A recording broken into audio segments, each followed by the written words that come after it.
Selamat pagi saudara-saudara yang dikasihi oleh Tuhan Yesus Kristus. Hari ini kita berjumpa lagi dengan Rumah Berkat Kasih. Hari ini kita akan membahas tentang Matius 26 ayat 41. Demikianlah firman Tuhan. Berjaga-jagalah supaya kamu tidak jatuh ke dalam pencobaan. Roh memang penurut, tapi daging lemah. Jadi saudara, ternyata daging kita ini lemah.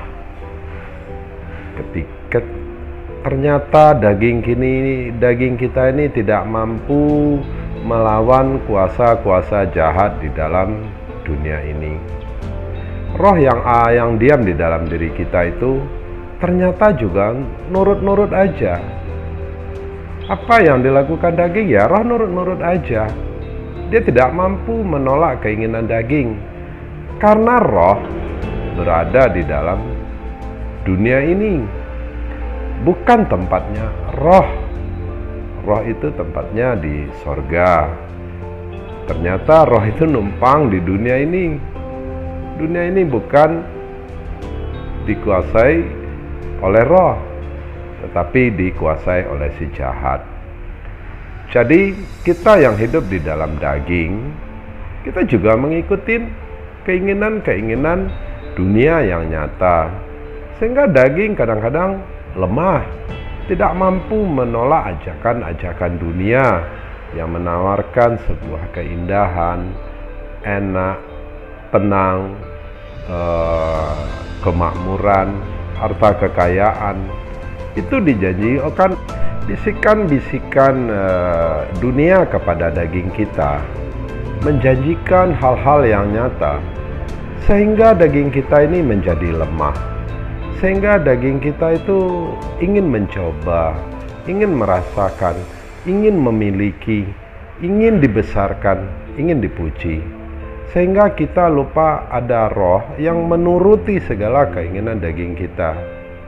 Jadi saudara, seringkali kita ditipu oleh dunia ini yang membawa kita kepada kematian, sehingga kita sering sekali oleh keinginan dunia kita melupakan roh yang besar dalam hidup kita, yang nurut saja keinginan apa yang dikatakan oleh daging, sehingga jiwa kita dibinasakan.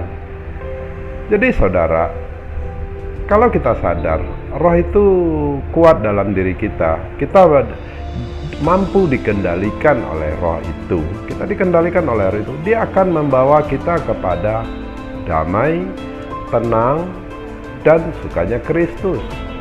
Tetapi pandangan mata terhadap dunia sering menipu hidup kita, sering mengecoh hidup kita, sehingga kita berdiri di dua arah.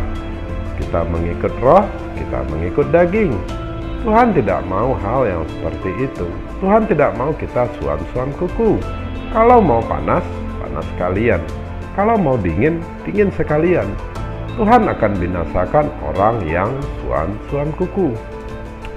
Jadi saudara yang dikasihi Tuhan, jangan ikutin keinginan dunia yang kelihatannya lurus, tetapi ujungnya maut. Tapi ikutinlah keinginan roh yang berliku-liku, yang mengajar kita dari setiap hal-hal yang membawa kita kepada hidup yang kekal. Dunia ini cuma sementara. Hidup ini cuma sementara. Kita cuma singgah. Jangan kita lebih mencintai dunia, tetapi ikutinlah perkataan roh yang ada di dalam diri kita itu, sehingga kita diselamatkan. Begitu banyak orang yang sibuk dengan memikirkan hal-hal duniawi.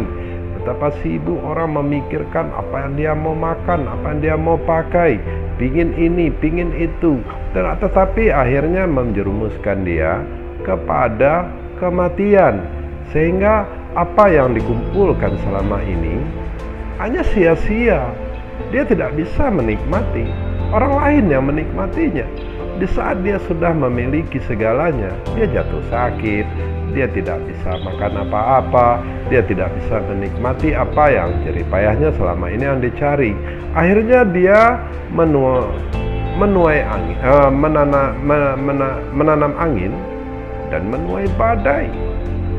Jadi saudara-saudara, kalau kita hidup mau damai, kita hidup mau sukacita, kita mau diselamatkan, ikutilah keinginan roh yang ada di dalam diri kita, supaya jiwa kita diselamatkan. Yang mau diselamatkan itu adalah jiwa kita, bukan tubuh kita. Jangan biarkan jiwa kita dibawa oleh tubuh kita untuk dikuasai oleh keinginan-keinginan dunia yang cuma sementara ini, sehingga jiwa kita tidak bisa diselamatkan. Tuhan rindu menyelamatkan kita, Tuhan rindu membawa kita kepada keselamatan, tetapi keinginan daging membawa jiwa kita kepada kematian. Jadi saudara yang dikasihi Tuhan, hiduplah di dalam roh, lakukanlah kehendak roh, dengarkan apa kata roh yang besar yang diam di dalam diri kita, supaya kita diselamatkan. Kiranya Tuhan Yesus memberkati, kiranya Tuhan mengasihi saudara sampai selama-lamanya. Amin.